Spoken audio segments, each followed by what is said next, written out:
नमस्कार दोस्तों, स्वागत है आपका केटी वॉइस स्टोरीज चैनल में। हमारी आज की कहानी है खोया हुआ सम्मान।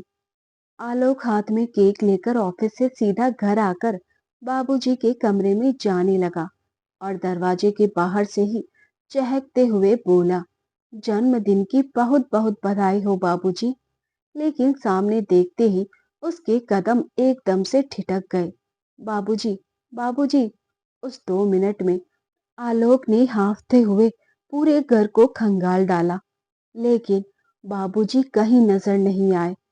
वह दौड़कर अपने कमरे में गया, जहां उसकी पत्नी और सासू माँ हंस हंसकर बेशर्मों की तरह कुछ बातें कर रही थी।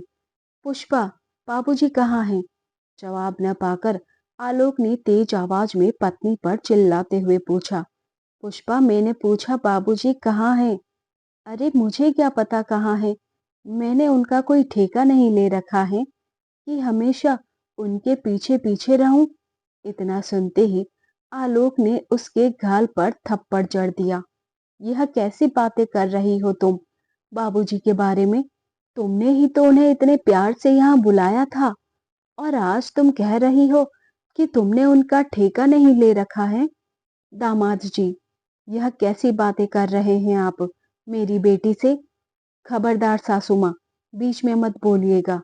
मैं अपनी पत्नी से बात कर रहा हूँ, और अगर मुझे पता चला कि इसमें तुम दोनों का हाथ है, तो याद रखना, मैं अपने बाबूजी के लिए हर हद पार कर जाऊंगा।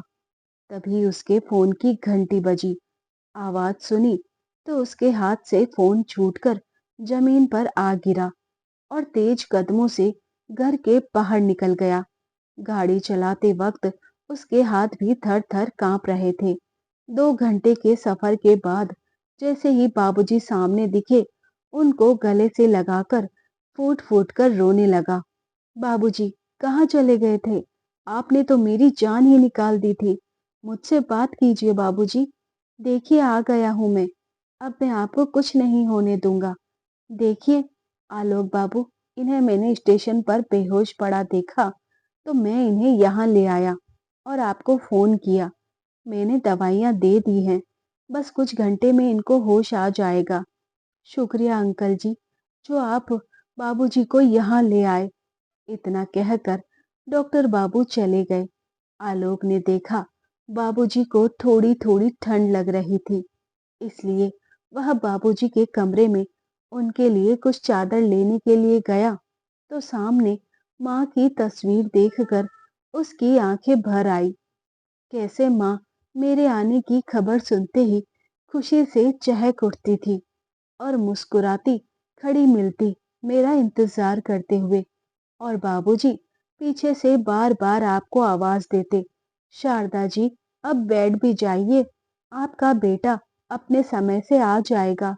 आपको यूं बार बार दरवाजे पर जाने से आलोक जल्दी नहीं आ जाएगा।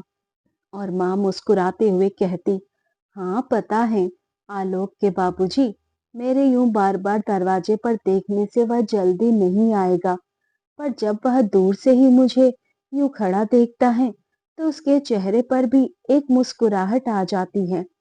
तभी तो वह रिक्शा से फटाफट उतरकर भागकर मेरे गले से लग जाता है, तो मुझे कितना सुकून मिलता है।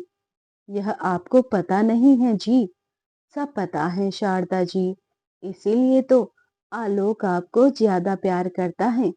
जानबूझकर बाबूजी माँ को छेड़ने के लिए ऐसा कहा करते थे, पर माँ भी हमेशा बाबूजी को खिजाने के लिए कह देती थी, अच्छा, तो आपको प्यार नहीं करता क्या? कुछ भी मत कहिए जी मेरे लाल के बारे में। अगर आपको प्यार नहीं करता, तो आपके लिए प्रदेश से हर बार नई नई चीजें खरीद कर नहीं देता।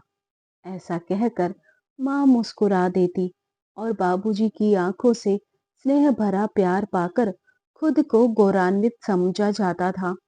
पर माँ के बिना आज यह घर घर नहीं लग रहा था।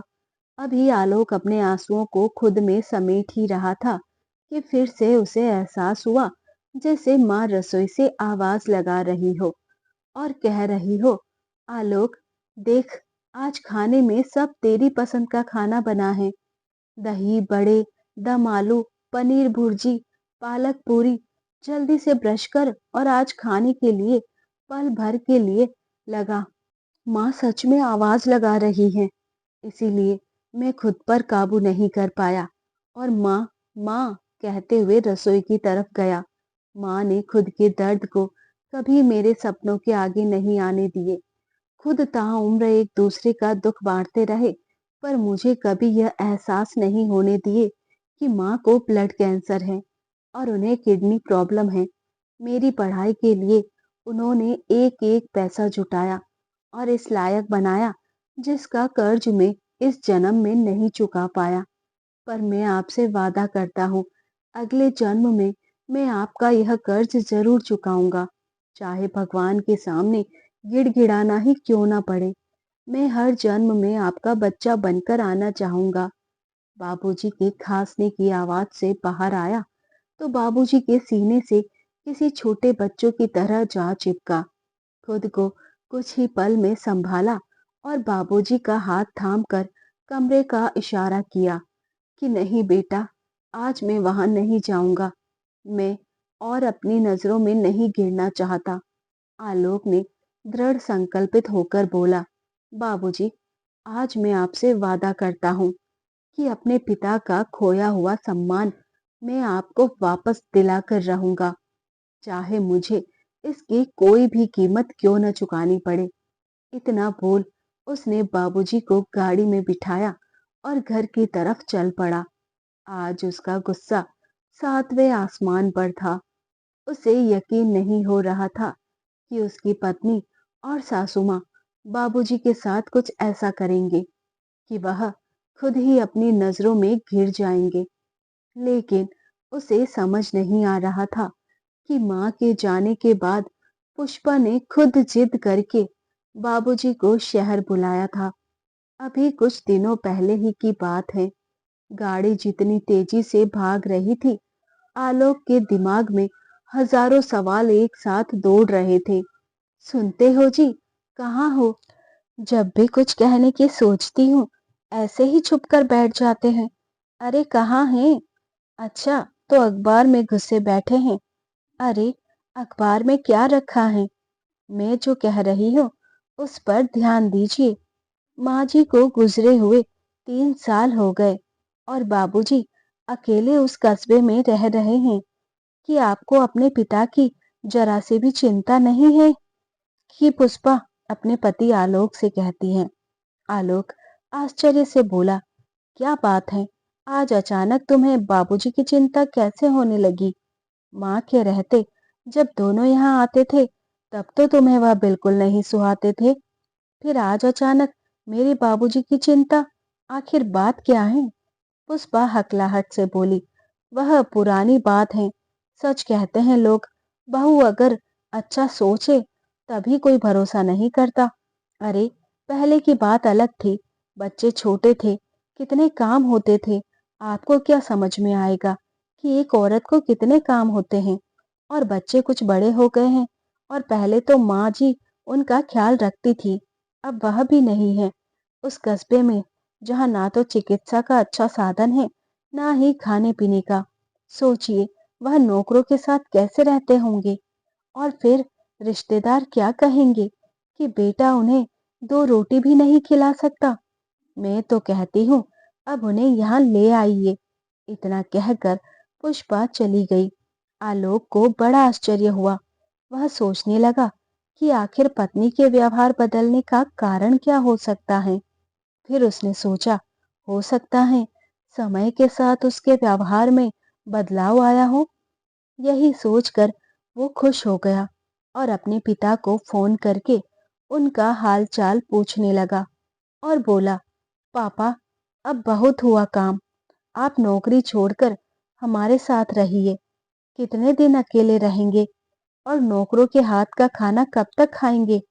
मैं आपको भरोसा दिलाता हूँ, यहाँ आपके सम्मान में कोई कमी नहीं होगी। आलोक के पिता उदय बाबू बोले, बेटा आलोक, तुम्हारी माँ सही कहती थी, तुम बहुत सीधे हो। शायद तुम्हें याद नहीं कि अगले महीने में रिटायर्ड हो रहा हूँ, पर इसकी खबर मैंने बहू को दे दी थी। हो सकता है व्यस्तता के कारण वह तुम्हें बताना भूल गई हो। एक पल को आलोक का दिमाग ठनका। फिर उसने सोचा, नहीं नहीं, इस लोभ में पुष्पा पापा को अपने पास रहने नहीं बुला रही होगी। हो सकता है वह सच में भूल गई होगी। उधर पुष्पा अपनी माँ को फोन करके बोली, माँ, तुम्हारे दामाद बिल्कुल बुद्धू हैं। उन्हें तो इतना भी याद नहीं कि उनके बाबूजी रिटायर्ड होने वाले हैं। बेकार में वहां मकान रोक कर रखा है। वहां से हटेंगे तो मकान को किराए पर चढ़ा दूंगी या फिर बेच दूंगी, और फिर रिटायरमेंट के पैसे भी तो मिलेंगे। एक बार वह पैसे अपने पोते के नाम कर दे, उसके बाद चाहे जो हो, मुझे क्या फर्क पड़ता है। आलोक अपनी पत्नी की मंशा से बिल्कुल अनजान बस पिता को मनाने में लगा था। पापा, अब मैं भी अच्छा खासा कमाता हूँ, क्या आप हमारे साथ नहीं रह सकते? आपकी बहू भी कह रही थी कि बाबूजी को यहाँ ले आओ।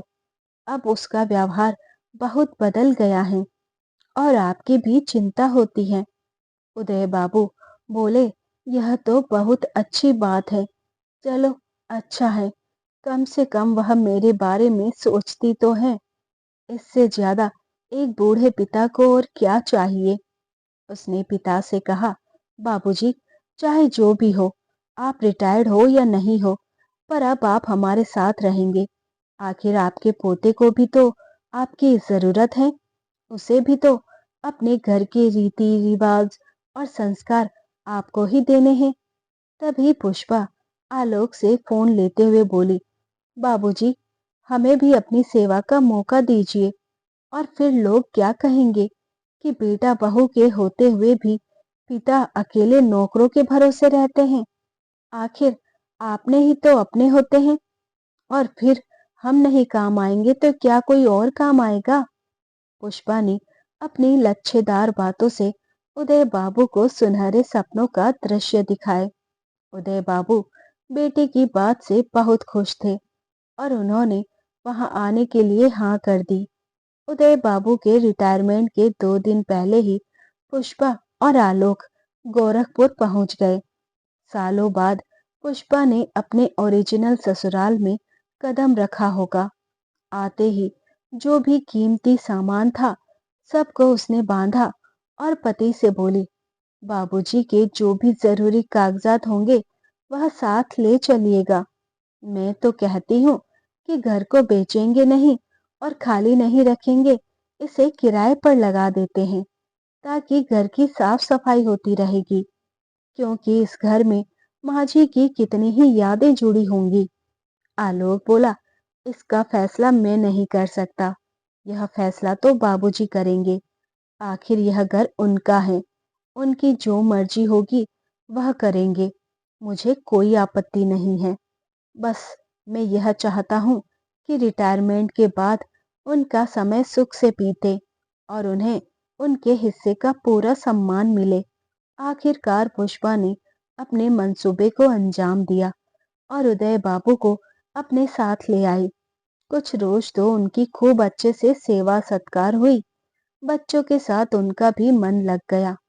और क्यों ना मन लगता, बहू इतनी मीठी मीठी बातें जो करती थी, और क्या चाहिए। एक दिन बेटा नाश्ता करके दफ्तर गया।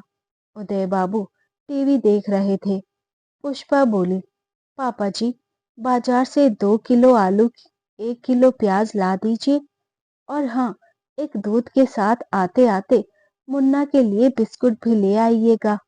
वह बोले, बहू, जब सुबह घूमने जाता हूँ तभी कहती, मैं सब ला देता। अब फिर से मुझे दोबारा जाने का बिल्कुल भी मन नहीं हो रहा है। पुष्पा बोली, पापा जी, पूरे दिन तो आप घर में बैठे रहते हैं, थोड़ा बहुत काम कर लेंगे तो इसमें हर्ज ही क्या है। मैं कौन सा आपको पहाड़ तोड़ने के लिए कह रही हूँ। बस सब्जी मंडी जाकर कुछ सामान ही तो लाना है। उदय बाबू बोले, अरे बेटा, मैं कौन सा मना कर रहा हूँ, जा रहा हूँ, जा रहा हूँ। मुझे आदत नहीं है यह सब काम करने की। और अब मेरी भी उम्र हो रही है, मैं भी थक जाता हूँ। इसलिए कहा मैंने कि अगर सुबह बता दिया होता तो वापसी में सारा सामान ला दिया होता। ठीक है, नाराज मत हो, मैं अभी ला देता हूँ। पुष्पा बोली, घर के काम करने में कोई थकान होती है क्या? यह क्यों नहीं कहते कि मेरे बताए गए काम को करने में आपको तकलीफ होती है? इतना कहकर वह अपने कमरे में आराम करने चली गई। यह कोई नई बात नहीं थी। समय के साथ साथ ऐसा उदय बाबू के साथ होता रहता था। बेटे के रहते जो बहू चाशनी में डूबी बातें करती थी, वह उसके जाते ही व्यंग्य भरी बातों से उनके मन को घायल करती थी। बेटे से वह कुछ कहते नहीं थे, क्योंकि दोनों के बीच कलह का कारण वह बनना नहीं चाहते थे, इसलिए चुपचाप रह जाते थे। जब पत्नी थी तो बड़े सुख चैन की जिंदगी को जीते थे। उसके जाने के बाद भी नौकर जाकर घर में थे तो उन्हें कोई कमी नहीं होती थी और ना ही कभी काम करने की जरूरत पड़ी थी। सब कुछ कितना अच्छा चल रहा था, परंतु अचानक कैंसर के कारण पत्नी दुनिया को छोड़कर चली गई और उदय बाबू अकेले रह गए। बाजार जा रहे उदय बाबू सोच रहे थे कि अब वह करे तो क्या करे। यह सब काम उन्होंने कभी किया नहीं है। जो काम बहू पहले मीठा बोलकर करवाती थी, वही काम आज ताने देकर उनसे करवा रही थी। एक रोज तो हद ही हो गई, जब आलोक की अनुपस्थिति में पुष्पा उदय बाबू से बोली, पापा जी, आज काम वाली बाई नहीं आएगी तो अपने बर्तन धो लीजिएगा, और हाँ देखिएगा, अगर सिंक में एक दो बर्तन एक्स्ट्रा हो तो उन्हें भी धो दीजिएगा। उदय बाबू सोच में पड़ गए कि माँ ने कभी आज तक बर्तन नहीं धुलवाए, पत्नी ने कभी बर्तन मांजने को नहीं कहा, और आज ऐसे दिन आ गए हैं कि बहू मुझे बर्तन मंजवाएगी। आलोक के आते ही बहू पुष्पा इस तरह से बदल जाती है मानो वह एक स्त्री ना हो, दो दो स्त्री के किरदार निभा रही हो। एक रोज उदय बाबू सुबह की सैर कर आए और थक कर लेट गए। आलोक उस वक्त घर में ही था। उसने कहा, क्या बात है पापा, आज आप थके थके से लग रहे हैं। उन्होंने कहा, बेटा, आज जब मैं घूमने गया था तो मुझे चक्कर आने लगा था। आलोक बोला, पापा जी, 2-3 दिन मत निकलिए, थोड़ा आराम कीजिए, गर्मी बढ़ गई है, हो सकता है इसी वजह से आपको चक्कर आ गया होगा। इतना कहकर आलोक अपने काम पर निकल गया। कुछ देर बाद ही पुष्पा आई और उदय बाबू को सब्जी लाने को कहा। उन्होंने कहा, बहू, मेरी तबीयत ठीक नहीं है।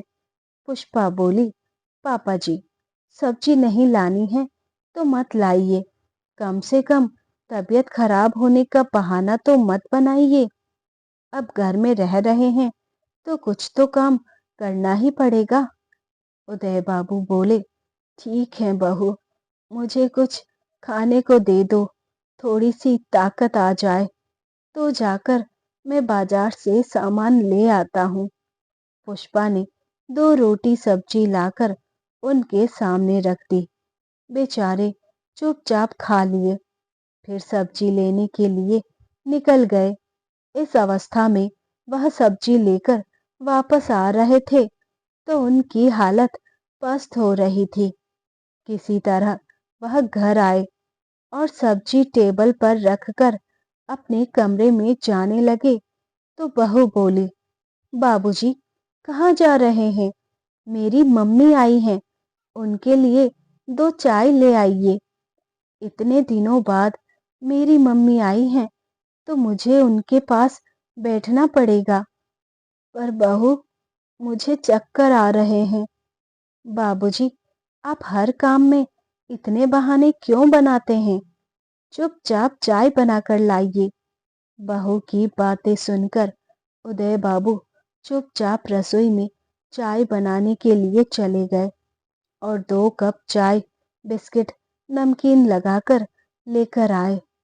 उनकी हालत इतनी खराब हो रही थी कि बहू ने अपना पैर अड़ाया, जिस कारण वह लड़खड़ाए और चाय पुष्पा की मम्मी की साड़ी और उनके पैरों पर जा गिरी।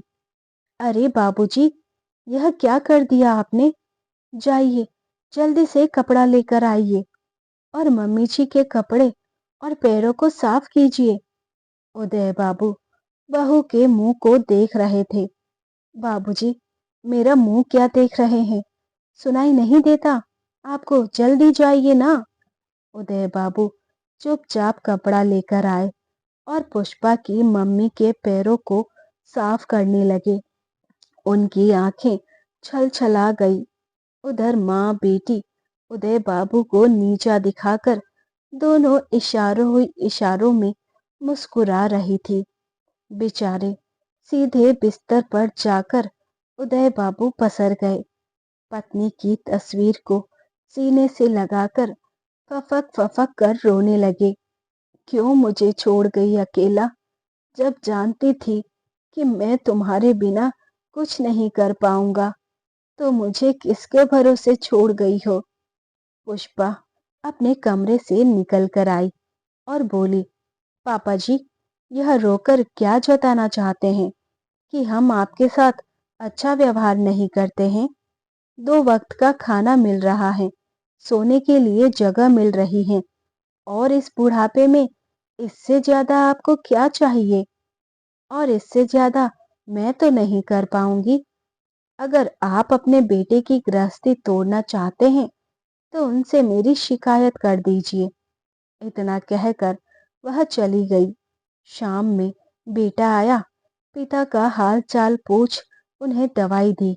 उदय बाबू ने उसे एक शब्द नहीं कहा, पर अपमान का दंश अब उनसे सहा नहीं जा रहा था। उन्होंने मन ही मन कुछ फैसला किया और एक कागज में अपने बेटे के नाम चिट्ठी लिख दी। बेटा आलोक, मेरी जो भी संपत्ति है वो तुम्हारी है, पर वह संपत्ति सिर्फ और सिर्फ तुम्हारी और तुम्हारे बेटे की रहेगी।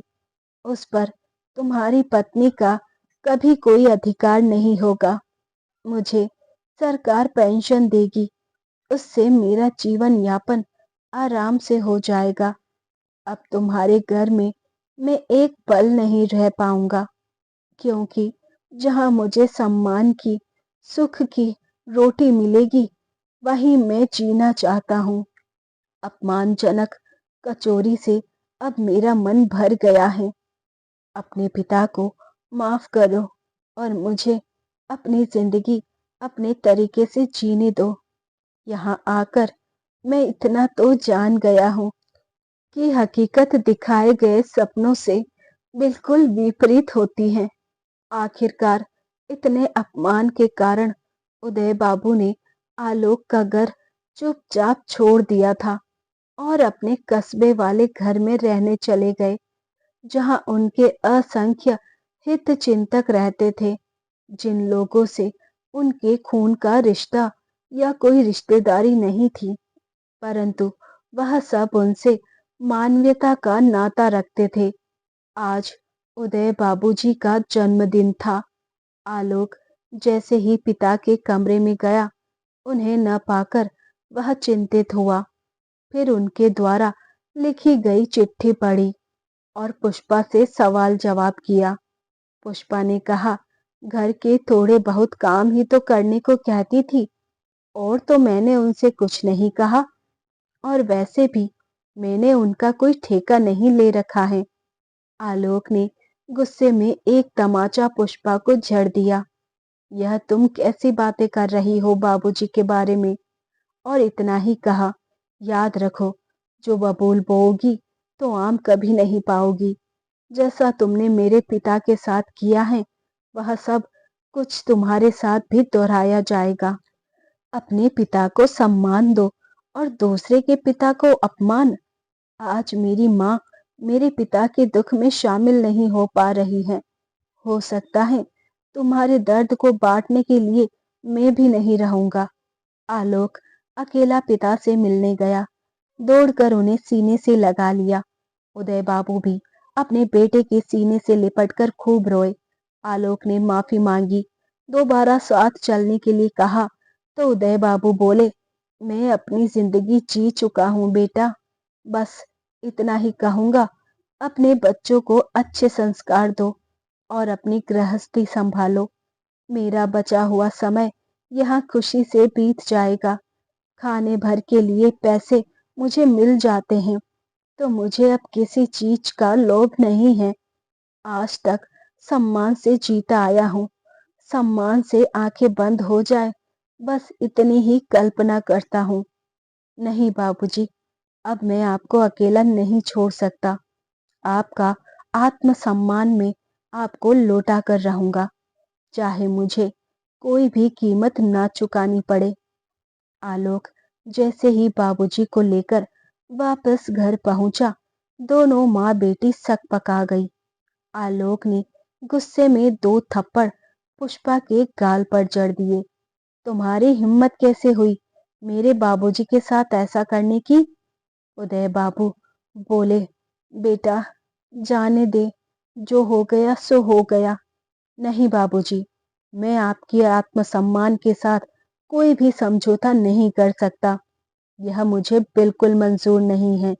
दामाद को इतना गुस्से में देख पुष्पा की मम्मी चुपचाप वहां से खिसकने लगी। मैं नहीं चाहता कि मेरे पिता को और लज्जित होना पड़े या आगे फिर अपमान सहना पड़े। मैं सब कुछ छोड़ सकता हूँ, लेकिन अपने बाबूजी को नहीं छोड़ सकता। पुष्पा की मम्मी बोली, मैं बेटी को ले जाकर कहाँ जाऊंगी? वाह सासू माँ, जब आपको पता है फिर भी आप दूसरों के पिता के साथ ऐसी हरकतें कर रही हैं। शर्म नहीं आती आपको? इतनी उम्र होने के बाद भी ऐसी बचकानी हरकतें करते हुए। आलोक की बातों से पुष्पा की मम्मी का सर जमीन में गड़ गया तो पुष्पा माफी मांगने ससुर जी के पैरों में गिरकर गिड़गिड़ाने लगी। बाबूजी, मुझे माफ कर दीजिए, मैं अपनी माँ की बातों में आ गई थी। नहीं पुष्पा, तुमने जो गलती की है इसकी माफी नहीं मिलेगी। चुपचाप अपना सामान उठाओ और निकलो यहाँ से। मुझे तुम्हारी कोई बकवास, कोई नाटक नहीं सुनना। आलोक ने पुष्पा का सामान लाकर पटक दिया और हाथ पकड़कर उसको घर से बाहर निकालने लगा तो उदय बाबू ने उसे रोक लिया कि बहू इस घर से कहीं नहीं जाएगी, और जाएगी भी तो कहाँ? हमारी बहू इस घर की इज्जत है। मेरा तो पता नहीं मैं कितने दिन जीऊंगा, लेकिन अगर हमारे घर की इज्जत एक बार चली गई तो वापस नहीं लौट कर आएगी। खबरदार, आज के बाद बहू यहीं रहेगी। यह मेरा आखिरी फैसला है। आलोक पुष्पा से बोला, देखो, तुम्हें शर्म आनी चाहिए। मेरे पिता के साथ में इतना गलत किया, फिर भी वह तुम्हारा ही साथ दे रहे हैं, तुम्हारे ही साथ खड़े हैं। अपने बाबूजी के कहने पर मैं आखिरी बार तुम्हें माफ कर रहा हूँ, लेकिन आइंदा से ऐसी तुमने हरकत की तो सोच लेना। पुष्पा की मम्मी ने भी आगे बढ़कर उनके बाबूजी से माफी मांगी और चुपचाप वहां से चली गई। उस दिन के बाद से पुष्पा ने उदय बाबू को कभी परेशान नहीं किया, उल्टा खूब उनके दिल से सेवा की, क्योंकि वह भी अच्छे से जानती थी कि अगर आलोक ने उसे घर से निकाल दिया होता तो वह कहीं की नहीं रहती। तो दोस्तों, ये थी हमारी आज की कहानी। उम्मीद करती हूँ पसंद आई होगी। मिलते हैं जल्द ही एक नई कहानी के साथ। तब तक आप अपना ख्याल रखिए। वीडियो को अपनी फैमिली और फ्रेंड के साथ शेयर करना ना भूलिए। धन्यवाद।